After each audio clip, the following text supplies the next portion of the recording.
All right, so UFC President Dana White was speaking on a podcast recently, and he said that Jon Jones, the greatest of all time, potentially going up against Alex Pereira, one of the hottest fighters on the planet right now, a two-weight division champion. It could be a possibility. That fight could materialize. Will we ever see Jon Jones versus Alex Pereira? Possibility. I mean, Rogan is pushing me right now to try to make that fight. And that would mean Alex Pereira being the first person in UFC history to contend for 3 different belts. That would be unbelievable. So we're going to talk about that. We're going to get into it and all of the ramifications. But first of all, if you want to watch Jake Paul versus Mike Perry tomorrow night, then well, guess what? Click the link down there in the description, DAZN.com/Bisping. You can sign up to a 12-month DAZN plan. You can get $10 off the pay-per-view, and you'll get your first month for free.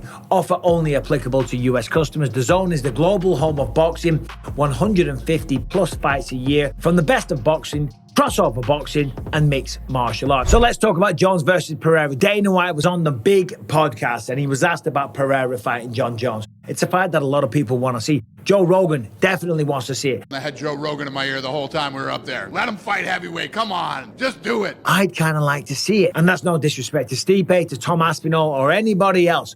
As a fan, you probably want to see it. So he was asked about it and he said, it's a possibility. It's just, guys, let me explain something to you. Jon Jones is on a whole other level. Jon Jones is, I consider Jon Jones the greatest combat athlete of all time. When you talk about Muhammad Ali's and this and that, let me tell you, I got Ali's picture hanging everywhere. I love Muhammad Ali. I love Mike Tyson. But Jon Jones is the nastiest dude ever in history. So, the fight's a possibility. And let me tell you, if enough fans want this, if the demand is there, the UFC will put the fight on. That's what they do. They give the people the fights that they want to see. But of course, Jon Jones is returning to fight Stipe Miocic at Madison Square Garden, probably in November this year. First of all, he's going to have to get through Stipe Miocic. Let's remember, Stipe is known as the greatest heavyweight of all time because he's defended the belt more than anybody else. But let's remember, the last time that Stipe competed was over 3 years ago, okay? And he's not getting any younger. So one would assume Jon Jones, his resume, his legacy, his all-round well-rounded skill set, and some of the people that he's beaten beforehand, like Daniel Cormier, twice in a row, you would probably have to lean towards Jon Jones defeating Stipe. Does that open the door? Would that be the time for Pereira to step up? Well, first of all, Pereira's got to get through Magomed Ankalaev. I respect this about Pereira. He said that he wants to clear out his division. He's got work to do. That was the exact word that he used. Magomed Ankalaev, though, he says he's going to stand with Pereira. He's not going to use the Dagestani wrestling. He's going to stand. So if he does that, there's a good chance that Magomed Ankalaev gets knocked out, because that's not taking the path of least resistance. Now, if I'm coaching Magomed Ankalaev, I say, listen, don't approach this fight with your ego, okay? Approach it with your mind. Use your IQ, use your fighting ability, your wrestling ability, for crying out loud. Take the guy down. But let's just look at the scenario. Imagine Alex Pereira defeats Magomed Ankalaev. That's a big if. Imagine if Jon Jones defeats Stipe Miocic. That's a big if as well. It really is. Does the fight happen then? Well, guess what? Next week, Tom Aspinall is defending the interim title against Curtis Blaydes. That's a big if as well. We don't know if Tom Aspinall is going to be the interim champ or Curtis Blaydes. On paper, Curtis Blaydes is the most difficult stylistic matchup for Tom Aspinall. He's a big guy. He can take Tom down. Tom can probably take him down as well. Remember, Curtis Blaydes has the most takedowns in UFC history, okay? But he was taken down 9 times, I believe it was, against Jailton Almeida before he knocked him out with the elbows against the fence. So it's not like Tom can't take him down. On the feet, Tom's incredible, right? He's so accurate, he's so powerful, knocked out the knockout merchant. Sergey Pavlovich beat him at his own game. But it's not like Curtis Blaydes can't crack either. He's a big, strong man, and he's coming into this one very motivated to finally become a champion of sorts. So let's just look at the if, buts, and maybes, right? What's a bigger fight? Jon Jones, after being victorious versus Tom Aspinall, or Jon Jones versus Alex Pereira, okay?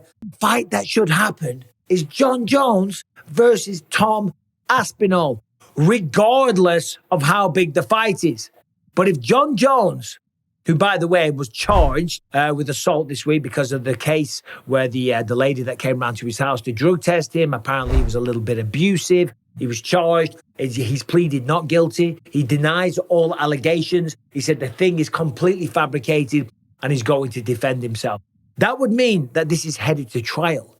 Yeah, and trials generally in the United States, they can sometimes be televised. You guarantee somebody's going to be live streaming that from the court. So if you like watching trials, if you want Johnny Depp, Amber Heard, but in the MMA world, brace yourself, because it's coming, 100%. But let's say Jon Jones gets through Stipe and he gets through the trial and he doesn't go to jail, which he's not going to do, let's be honest.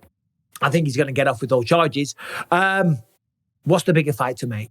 Well, fans would say Alex Pereira versus Jon Jones. The first time somebody gets a chance to become an undisputed champion of 3 weight classes.